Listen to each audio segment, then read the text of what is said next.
Зәйбезнең хөрмәтле хатын-кызлары, кадерле әниләре һәм әбиләре. Сезне чын күңелдән күркәм бәйрәм әниләр көне белән котлыйм. Бөек һәм изге ана мәхәббәте безне бишектән үк җылыта һәм саклый. Тормыш авырлыкларын җиңеп чыгарга, уңышка өметләнергә һәм ышанырга ярдәм итә. Ничә яшьтә булуыбызга карамастан, әнинең яхшы сүзенә, аның ягымлы карашына, зирәк киңәшләренә без һәрвакыт мохтаҗ.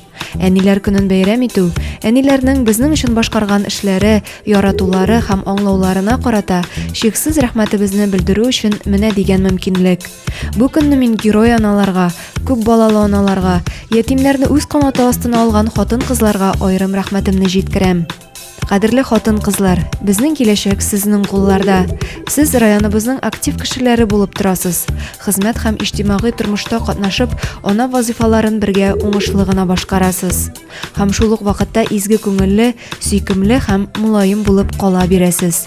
Иҗади хезмәтегез, чиксез сабырлыгыгыз, рухи юмартлыгыгыз, зирәклегегез өчен рәхмәт һәм хөрмәт сүзләрен кабул итегез. Ныклы сәламәтлек, бәхет, гаилә иминлеге, балаларыгыз һәм якыннарыгыз белән үзара аңлашып яшәвегезне телим. Ихтирам белән, Зәй муниципаль районы башлыгы Разиф Кәримов.